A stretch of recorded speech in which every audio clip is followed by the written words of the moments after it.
Hello YouTube, this is John Beckman here with my review of the G.I. Joe, The Rise of Cobra Ice Saber. Now before I begin, I just want to take a moment to explain my reviews are not me stating my opinion. What I'm doing is I'm giving you facts about whatever it is I'm reviewing, and I'm letting you make your own decision. I'm not going to have a scoring system. I'm going to leave that up to you guys. I want you to make your own opinion about whether or not you want to get this. Real quick, if you heard that in the background, that was my dog hacking up a fur ball. Now, here's how I like to have the Ice Saber on display in my closet. If you look, that's where I used to have the Cobra gunship at. If you look in my 200 subscriber video, now the Cobra gunship I have suspended from a beam in my closet with fishing lines, which like it's flying. I'll show you a picture of that in another video later on. One thing that a lot of reviewers don't mention, even the reviewers that have been G.I. Joe fans for a while, is that this is a repaint of a vehicle called the Ice Saber from Valor vs. Venom back in 2004. I don't know if maybe just they don't know that it's a repaint, or they just don't bother to mention it, but you can make your own decision about which one you like better. Me personally, I like the dang. It's a toss-up. I mean, the Rise of Cobra one looks cool, but it doesn't look like something you'd see in the Arctic as an Arctic military vehicle, unlike the Valor vs. Venom one. Now here's just showing you some of the details on the front and the back. You'll be able to see more of those details later on in the video. As you can see, it has treads and skis. Here are the side views. Not much different there. Mainly just the dark blue part on the back by the treads. That's a different mold on either side. And there's some slightly different sticker applications on the top photo. In case you're wondering on detail on whether or not, if it's detailed enough to fit your standards, here's a detail of what each of the treads looks like. So, for me, that's cool. I like having that much detail. They didn't just leave it blank. The back hatch opens, and if you look at the top photo there's a small little chair in there so you can have a figure sit down. If you have a figure sitting down, I think you can probably squeeze one more figure in there, so that's two figures that can fit in the back. Plus you got two figures that fit in the cockpit, plus you got a figure that fits in the gunner's turret, and a figure that fits in a slightly different gunner's turret. So altogether you can fit about 6 figures on this thing, which is really nice. Whenever vehicle in like parking mode, the skis are back like this a little bit.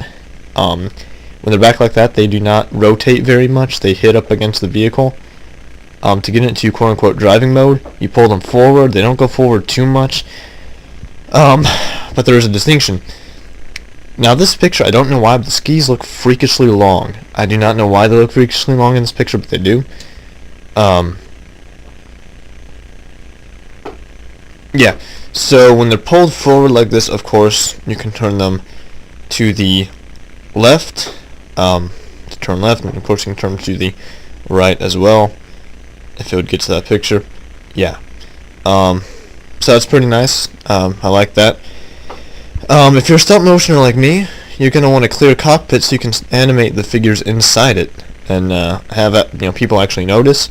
And as you can see Frostbite in there pretty well. So pretty clear cockpit there. Pretty nice, very nice.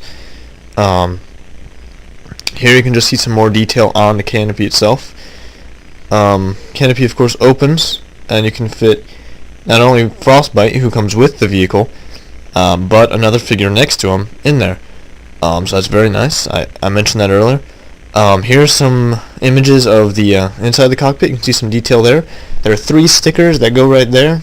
Pain in the butt to get in there, but oh well. And then here's a 4th sticker that goes in between the 2 seats. The gun.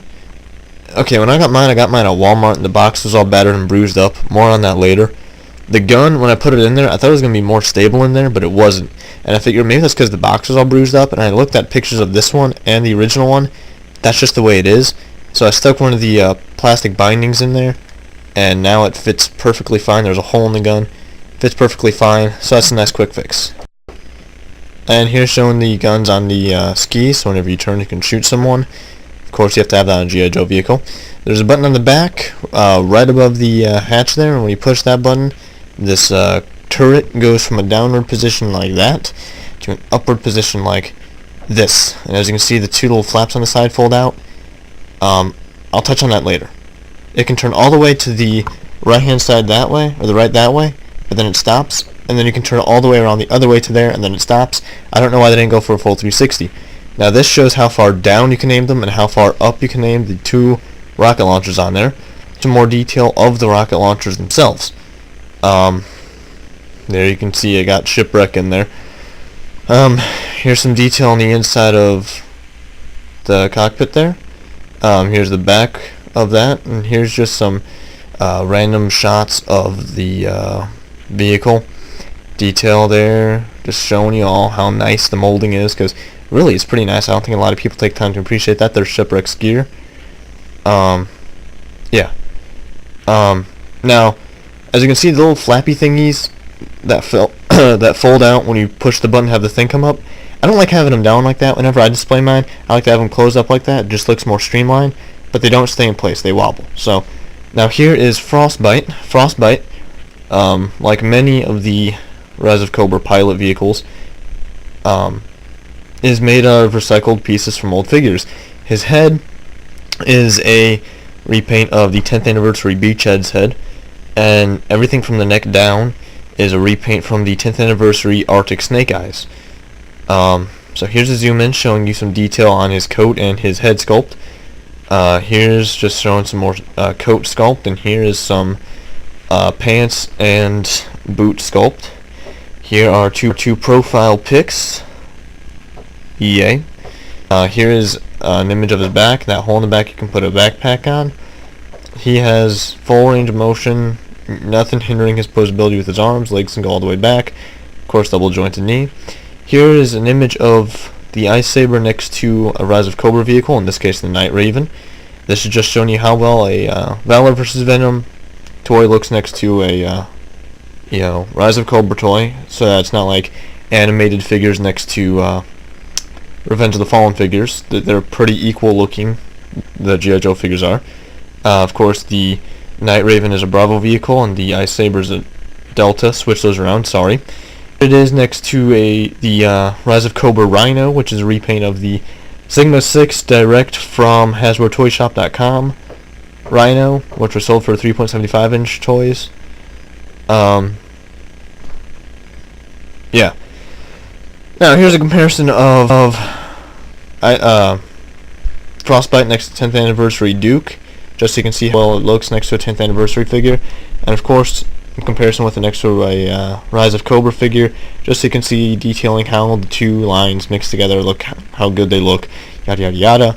That is Helix. I would like to take a moment to say I love that toy. I love that figure. That is one of my favorite G.I. Joe figures, and I think a lot of you can probably tell why. She is, without a doubt, one of the coolest figures I have seen. Now, the original ICE DAGGER also came with Frostbite. And here is the Rise of Cobra Frostbite with the original Frostbite, or the Valor vs. Venom Frostbite. Which one do you like better? Let me know. I prefer the Rise of Cobra one. Really, neither of the two look like the original from the 80s Frostbite. That one looked quite a bit like Shipwreck, which is kind of weird. But let me know. Pick your poison. I don't care. Again, I personally prefer the Rise of Cobra one. So, to summarize up, this vehicle has a lot of good stuff about it, not too much bad stuff about it. Comes with a fairly decent figure if you don't mind getting a repainted figure with recycled bits and pieces. Now, this is one of the hardest vehicles in the Rise of Cobra line to find. The first week that the Rise of Cobra figures were out, I found this like everywhere, and I was like, okay, I'll just wait, I can get it later. And after the first week, I couldn't find it anywhere. It was just gone. People took it. Wow. I found this like last weekend at a Target the next town over from where I live. Or not Target, Walmart. Wow. And so it was the last one there. The box was all battered and bruised up. I was desperate. I took it. I'm a little irritated. I thought I could get a discount on it. No. So, oh well. I got it. Nothing was wrong with the figure, just the box. So, do I recommend you get this? I think you should. If you like G.I. Joe, I think this is a vehicle you all would like. You all have seen stuff about it. you can make your own decision about that. This is John Beckman signing off. Y'all have a good day.